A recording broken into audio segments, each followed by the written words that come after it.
something very interesting is going on. Ewo Kumasi. Okoja my BA boardroom. Akuma FM And 87.9. it's so interesting. Is ya Ghana Adiaba kwa abaye Cook-A-Thon nibi. Enye Cook-A-Thon ane Ita-Thon. Enye Ita-Thon ane marathon. Enye marathon ane weight-thon. Enye weight-thon ane this ton. Na yonya Singathon ewo nkran. Kokonya Cook-A-Thon ewo Tamale. Ni akwa konya Kisa-Thon. Na yakwa konya Toka-Thon. Amfo say the ton no ade a chesaye bebre. In fact enra one poster me hu ye in the next days I we enemy Ghana you be ton more than 10. Longest interview marathon Emmanuel Japan on the about 29th to 1st April. Yawo 21st to 30th March. And on your longest interview. DJ you 2 ton ewo ho Sapon Presla. The other one no Emmanuel Japan. Yawo Walk-A-Thon Philip Mate. And also most countries visited on foot in 1 month. And also ne ton no. Any our Felicity Asantoa. And also Washaton. Obabe Siniema on the 9th of March. Chese we are so be able to Siniema. Any a 4-day makeathon. Akosia Mante Rosalind from 3rd April to 6th April. Then the last one, there were longest marathon applying makeups. Until yenya makeups need to. Until all the ton are going to be torn. Now over the weekend, Lano Friday, and Asante region, yenya abna Asantewa. Yes, and also I did it here by na enra me shada ko ho me kokko sra na oye no Nox Hotel heya ewo Asukwa nti I was there chese enra me ko nante ho o started Friday ogusua wanantia oye no Cook-A-Thon but Asat enra na wanu anuane more than a friend is saying about more than 100 different varieties. Inti me producer extraordinaire. Bibini akoyene enra na the main team guy Benjamin Edu Eco program enra I had to go there. But I said enra me call na there be eba mi trim na me dwen ho me wo nyina na am say ti Asante region e dey na ekoso general. This is me. I was there. In fact, Nox Hotel, they had a very nice environment. These are some of the crew. I just say you call the ton no. We had fun. And team members that were here. Ibinum Koko Didi wo pa Belucci. Any ni team. And pa honom kofa omo breakfast. Me try na me you koko na breakfast now boys ni kudi na enra no e de akire mo. Osoro etiase a me kra etiase enra boys ni didi. They had fun. Pa. This is the lady. Very. Ayo enra nyumre nso team ni susan ekokudidi Evans Nkum so any debate. I was sandwiched by team members omo ebeboa yen nti Kwartemaa Cook-A-Thon and muhu sentenra ayin so ko entry and so ko kudidi. And this was the girl and will take you through what she has done and things that she intends to do. It's an interesting thon. As a matter of fact, every thon be thon. Until Enra, yes, Yabesre, Zawaye 84 hours. For now, as at Enra Corn, the Guinness Book of record 87.9 on Enra, all the ton on my inano, Tamali Diania, the woman capture. Until so I'm capture with the anachas with me, Aquanim. There were 127 hours. Cook-A-Thon. Just say, man for aye, that record is the record that it was almost beating 10 round opa, Beluchini, Frankini, Caesar, and a wohi, and Ura event. Na kusia befua pa Kwartemaa Echedema boys no Jano pay Okota melidie ni ade na chese manfo ho na efe. But enra na bibi ekoso amibisa senti Kumase eniema bi na yenya nte ase ana se ye ne ano na yemfo obi aho. I mean, is he na me dwe hu say ntwibosi akon ukon kran die ge ya no ye eyi singaton anini ebe eneza ebe eno kra na chese manfo bufa so man fans obia ko ho 7.9 Kumasi na eno na ma pani bi asem o ka kire me ewo ministries me ya giedi se Kofi Asante mind the ntimi nkoso and say we call even at the some of the ministries are ubenya Asantini ye director ewo ministry ho Asantini ye minister director no ebe sign krata ama minister no the project aba Asantemantem no Santini be ka kire ni say ubeje ni munyama cheme nti ode be ma no yonko Sremni ni yonko anwunani ni yonko aigbeni kasa ni pa foforo bi ofri baabi enya me nwanwa se Sante hene kan se moma ya Asante honya de bayi ehia ye Asantini ni yonko ya ade a ene ya emfri ni fie anya wono a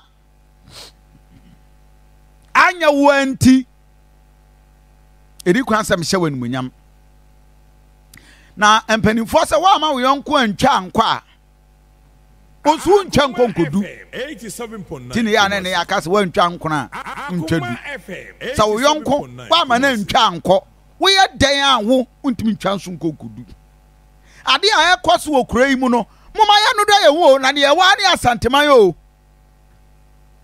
minim se bebre nte because na Kofi Asante nko ho Kofi Asante nya nko ho nso de a na dodo ni nya nya den ente nti metiase pa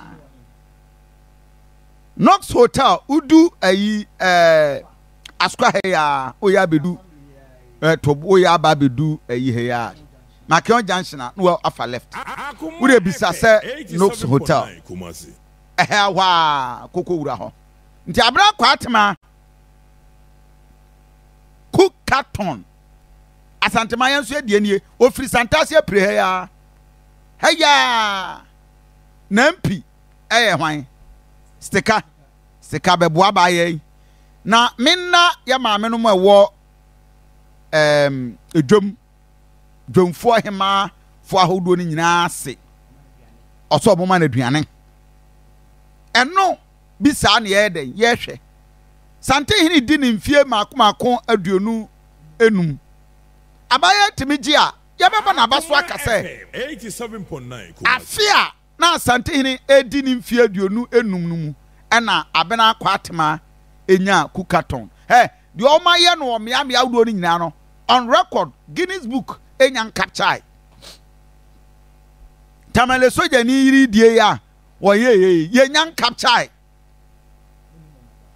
Guinness Book of Record enyank na no na aboy ba ku ya oti social media na no ya ekoka say abaya akwako Singaton akwako tua $750 still yenya enkai no ntia ne na che say geyi enso tetem na boy na so na no ya enti mesre asanteman ye de ano no ade power fi a eye abena Kwartemaa Cook-A-Thon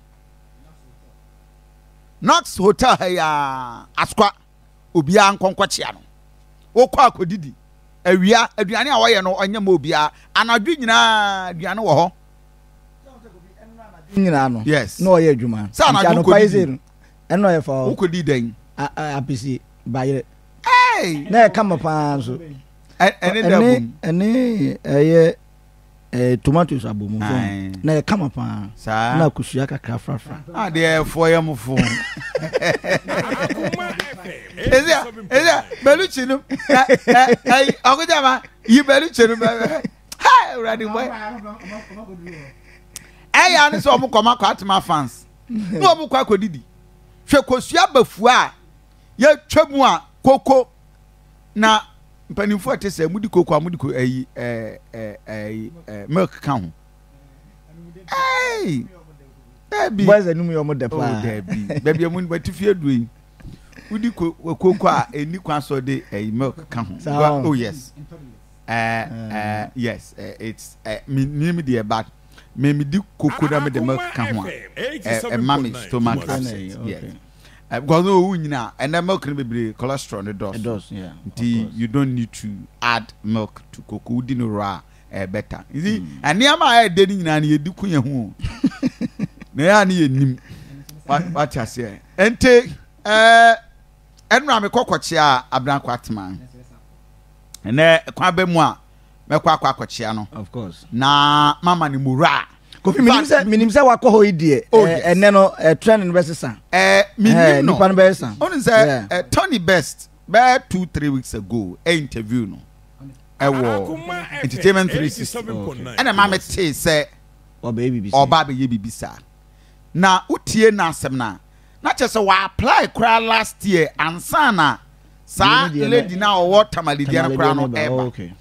That was somewhere September, October, no one apply our more grant man.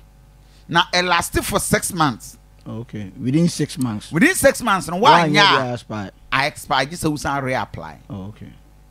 Until I mean, me shedding crime. Now me did say, you know, you are in shutdown yet no. Who did the be? But said the medical can. Kofi Asante makoho. Obi ankone enkonko boa no na ya ma ya Asante hu hia ye me say ade ba ko a me di yawo ene say obi Asante ni hu se ne yonko Asante ni kosora na ene ya ade we eye me ene mahu Kofi me dey anope me ma me fa ne say Asante adudo na nti ena wo eno wo ho eno da nchen ade me kan say oh we dey abana dey menim se manfo be akwakoboa no I mean, na brana mo aduane ni so de say we de enye ntokwa na mpi nkọ ho nkọchia no akoma efe won kọ no kọma ne mura even as ko mp kra ma me Patricia minua pani akọnya sagima ono wate anko be kọ ho in fact enu anwumra mi hu nka me ya bo na ma de bo ntumi anyina ntumi nim sa no pe be man official information minua akọnya asade saa de no nko a ano pe mi diri so monitor in fact me de ewiase wotan wo kodua no yi ni mirika akọnya sa enema bebre wo ho a me faya no na no akoma ye fufu party so what ho in fact bibia ye be no ofie ha bia just a one fra kwanuasa sa na leadership etie wodi wani monyam eboa peje nipa wo fom na mana kosoro sa na ye ma ne nko ade akwanuasa obi kanche ne se me Kofi Asante me de ne boa ma no ami na akwanuasa eniama bebre wo ho a me no wo problem FM 87.9 me won honsem bebre ka na enso eyun kweade me nua akwanuasa wo ya ade na me giri se na obekọ ho akwa ye wo fast n'echi na n'echi wa ne nchen hwa na meka chakwala no so onsiesie akonuasa lunch ema ne ne na wonko okwa ordinary nyam. I mean akonuasa is a very very prominent member in this constituency. Mama Patton so because we abaya ne niema isua abaya ne niema wo de ye na aduane na isua o share my pass the people's mother MPP Rosalinda ono kwa na wo timi sorry sec sitting president agenda wo fa ne say meta ala na chi nanso ne nyuma pentiman for say ye mfa ho ye beto abaya den ama won ko no nko bo abaya wa no onko bibi kakrama no wonya 10,000 bi kura to ma no me say MPDA atamale abaya idie onya moapa imagine ne kopa the vice president no nyina akọ. Yes enti we ye kan na regional minister no mukura tie a o metumi afọ because region nyina na ba menia Penny Simon o say mensa olman friend abucha Penny mesraw ko na ene onte si bi abai wan so say unu say wi ase asem ma o ma che a etoda wo man di ani a unsa nzeni mebi wo ha nti abaya neto no oya nice girl won hwe no amre onwu ye ni mase esa wutwam nti kokko yiro ho na ko wanim go abena Kwartemaa go nti anopai monko na monko boa no Kofi Asante tawachi akoma FM so tawachi and of course Kofi other I think the other media houses so enka bi enra me ne minua omanhene okay ya wadu buachi this is a brother yes Kwame Tenko of Angel omanhene with Sumpa enra I spoke to him said Bema e wo mempesu aso se ha no ye me jurisdiction obi awura territory ha na I just uba be siki the permission say Kofi me ba obi awo ba bi odidi ko enti ba bi ona u be wura just obama na yes Kofi mpacho me wura territory unim say in the kingdom obi awo territory tamapo e ko Damascus akwa tata eye nyame ma no na onkronkron bo no hwe fom e wo Damascus kwa mu no nyame ka kire so say that time na obey Paul no say kokronim there is a man there is a man bi e wo ho a ono na be kire wo wani na mama na fra na waso asi ne akoni nyina no na yes wonye now e kire say in that territory no obi wo ha ohwe so yes in every territory there is a power force I will take control in this territory. 87. And Tiwuba Kumase Basukwa, of course, your colleague journalist, Minuya Bako, or Omayene of Asempa, any other police one kind, Omura territory, they seek permission. So Kofi Asante Pacho, you route jurisdiction. Of course. And to Kwabi Oha, baby, I need to Kwana, so Debbie, where they call what I say, we take control. We are in charge. Enti mesre minu yanomon central for meba eni akwala yin libaba uzo mo de omo ye memma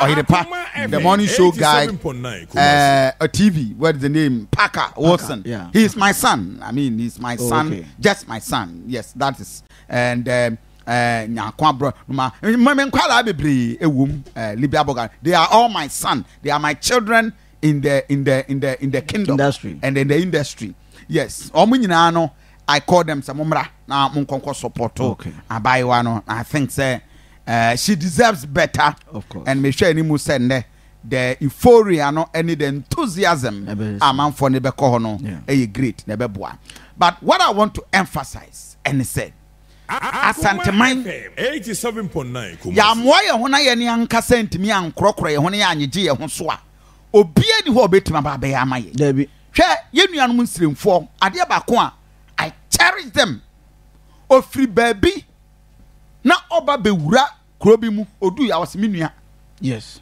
at the moment ane ne kan kasa ba ko pe no menua no se Kofi on se omode no fane sɛ baako bɛtena ha sisi a ɔbɛma ni nua aba bɛtena hɔ bi why not me nua enti wo bi a they are in one accord of course yɛn so deɛ nipa ɛbɛgye yɛn so deɛ asante yɛn no yɛ ho wobɛtena kɔ ɛnehi wobɛtena ne nkyɛn kɔ ɛnehi anya wɔ noa nti wokɔ w'anim no na ɛyɛ ne ya saa suban no ɛna ama nnɛ awiewie yɛ sɛ amoako ne yɛdu a yɛda so te kurom ha amanyɔfo ahyehyɛ yɛbɔ na nso yɛne ankasa yɛyɛ ho aborɔ yɛbrɛ yi yɛbrɛ yi